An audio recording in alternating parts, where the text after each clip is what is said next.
اعوذ باللہ من الشیطان الرجیم بسم اللہ الرحمن الرحیم۔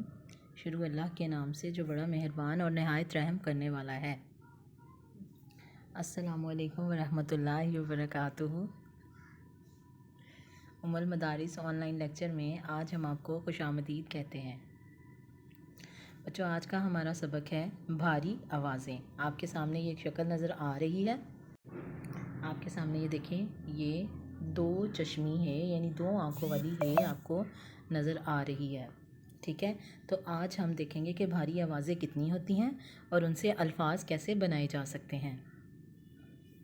ایسے حروف جن کے ساتھ دو آنکھوں والی یہ دو چشمی ہے جڑا ہوا ہو، ان کو بھاری آوازوں والے حروف کہلاتے ہیں، یعنی ان کو بھاری آوازوں والے حروف کہتے ہیں جن کے ساتھ آپ کو یہ دو چشمی ہے، اس کو بولتے ہیں، یعنی دو آنکھوں والی ہے آپ کو نظر آئے گی۔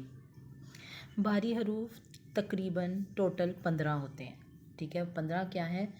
بے کے ساتھ ہے ملائے تو یہ بنتا ہے بھ، پے کے ساتھ ہے ملائے تو یہ بنتا ہے پھ، تے کے ساتھ ہے ملائے تو یہ بنتا ہے تھ، ٹے کے ساتھ ہے ملائے تو یہ بنتا ہے ٹھ، جیم کے ساتھ ہے ملائے تو یہ بنتا ہے جھ، چے کے ساتھ ہے ملائے تو یہ بنتا ہے چھ، دال کے ساتھ ہے ملائے تو یہ بنتا ہے دھ، ڈال کے ساتھ ہے ملائیں تو یہ بنتا ہے ڈھ، کاف کے ساتھ ہے ملائے تو یہ بنتا ہے کھ، گاف کے ساتھ ہے ملائے تو یہ بنتا ہے گھ، لام کے ساتھ ہے ملائے تو بنتا ہے ل، میم کے ساتھ ہے ملائے تو بنتا ہے م، اور نون کے ساتھ ہے ملائے تو یہ بنتا ہے ن۔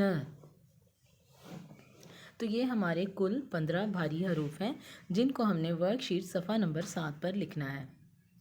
اب بھاری حروف سے الفاظ بنانے، آپ کے پاس جتنے بھی بھاری حروف ہیں ان سے ہم نے الفاظ بنانے ہیں۔ جیسے جیم ہے کو ملایا جھ بنا، جھ سے جھولا، چھ سے چھتری، دھ سے دھوبی، ڈھ سے ڈھول، اس سے اور الفاظ بھی بنائے جا سکتے ہیں۔ اس کے بعد کھ سے کھڑکی، گھ سے گھڑی، لام ہ لہ، ل سے چولہا، م سے کمہار، ن سے ننا۔ اسی طرح بچوں آپ نے باقی الفاظ بھی بنانے ہیں جن کے ساتھ آپ کو یہ بھاری آوازوں والے الفاظ ہوں اور ان کے ساتھ یہ دو آنکھوں والی ہے آتی ہو۔ تو بچوں آج ہم نے پڑھا ہے بھاری حروف اور بھاری حروف سے بننے والے الفاظ۔ امید ہے آپ کو سمجھ آئی ہوگی۔ اللہ حافظ بچوں۔